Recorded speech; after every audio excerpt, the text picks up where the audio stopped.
و اما راویان اخبار و ناقلان آثار و طوطیان شکر شکر شیرین گفتار چنین به رشته تحریر در آورده‌اند که در زمانهای قدیم یک دسته از گنجشک‌ها در صحرایی زندگی می‌کردند و در زیر بته‌های علف تاق گذاشته بودند و جوجه به دنیا آورده بودند. روزی یک فیل که در آن صحرا زندگی می‌کرد برای خوردن آب می‌خواست به لب رودخانه برود. سر راهش چند تا از جوجه گنجشک‌ها را زیر پای خود له کرد. گنجشک‌ها خبردار شدند، خیلی غصه خوردند و هر یکی چیزی گفتند. یکی گفت سرنوشت اینطور بوده، یکی گفت چاره ای نیست، باید بسوزیم و بسازیم، یکی گفت دنیا همش پر از بدبختیه. ولی یک گنجشک که بیش از همه دلدار و شجاع بود و اسمش کاکلی بود گفت من هیچ کدام از این حرفا را قبول ندارم. من میگویم صحرا جای زندگیه، خیلی هم خوبه،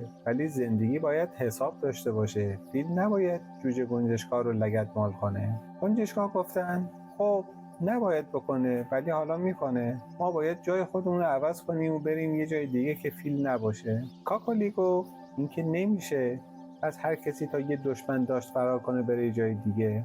این درست نیست. ما باید از حق خودمون دفاع کنیم. اینجا خونه ماست.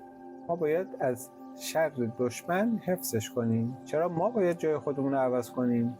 فیل راه خودش رو عوض کنه. گنجشک‌ها گفتن حرفت حرف حسابه، ولی چی کسی میتونه با این فیل حرف بزنه؟ کاکلی گفت همین ماها. میگه ما حق زندگی نداریم، میریم به فیل اخطار میکنیم که حق نداره تو این بوته‌زار بیا.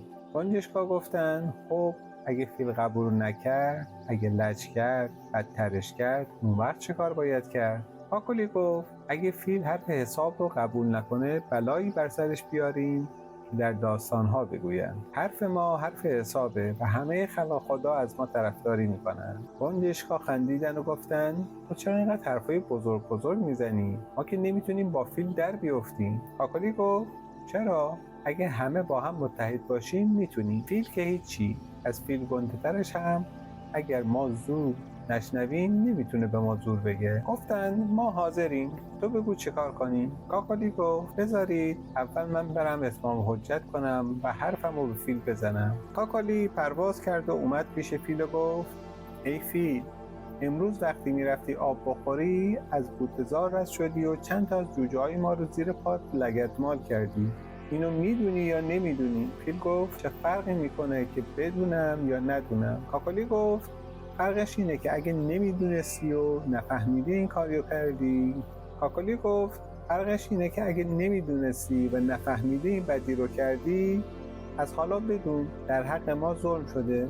ولی اگه فهمیدی و میدونی مسئله دیگه ایه. فیل گفت اصلا حالا چه شده؟ دنیا که به هم نخورده. کاکلی گفت دنیا به هم نخورده، ولی اگه همه درباره هم بدی کنن دنیا به هم میخوره. خودت هم میدونی و میفهمی. اینه که اومدم ازت خواهش کنم دیگه تو این بوته‌زار ما نیای، اینجا محل زندگی ماست. فیل گفت اونجا راه منه که برم آب بخورم. کاکلی گفت دنیا بزرگه، از یه راه دیگه ای برو که کسی پامال نشه. فیل گفت پامالم بشه، عیبی نداره، 100 تا گنجشک هم ارزش یک فیل رو نداره. کاکلی گفت البته فیل بزرگه، ولی جان ما هم برای ما شیرین و عزیزه و اگه درست فکر کنی و انصاف داشته باشی حق نداری این حرفو بزنی. همونطور که تو دلت میخواد خودت و بچه‌هات راحت باشن، ما هم میخوایم راحت باشیم. آیا تو خوشت میاد کسی بیاد خونتو خراب کنه و بچه‌هاتو در به در کنه؟ فیل گفت هیچکس زورش به من نمیرسه، من فیلم و هر کاری که دلم بخواد میکنم. کاکلی گفت اشتباه نکن، اگه انصاف در کار نباشه همه کس زورش به همه کس میرسه. تو هم به هیکل خودت نگاه نکن، زندگی فقط با عدالت و دوستی شیرینه، وگرنه ما هم میتونیم تو رو اذیت کنیم. فیل گفت اصلا مرا ببین که به توی گنجشک نادان جواب میدم، فضولی هم موقوف، علفزار هم مال منه. کاکلی گفت ای فیل، لجبازی نکن، حرف من حرف حسابه، همه هم میدونن، خودت هم میدونی. من اومدم ازت خواهش کنم بیا به ما رحم کن، به خودت رحم کن و از راه دیگری برو. وگرنه به ضرر خودت تموم میشه و بلایی بر سرت بیاریم که داستان‌ها بنویسن. فیل گفت همین که گفتم، هر کاری هم که از دستتون برمیاد بری انجام بدین. کاکالی گفت بسیار خوب، حالا که تو با این هیکل بزرگت از اذیت کردن گنجشک‌ها خجالت نمی‌کشی، ما هم میدونیم چی کار کنیم. کاکالی برگشت اومد پیش گنجشک‌ها و داستانو گفت حالا باید آماده بشیم و فیل رو از میان برداریم. گنجشک‌ها گفتن بله، فیل رو بیچاره میکنیم، پوستش رو میکنیم، ولی راستی ما که زورمون به فیل نمیرسه. کاکالی گفت چرا میرسه؟ ذره ذره، قدم به قدم دنبال کار رو میگیریم و میرسیم. حق با ماست. اولین قدم رو خودمون برمیداریم و در قدم بعد از قورباغه‌ها کمک میگیریم.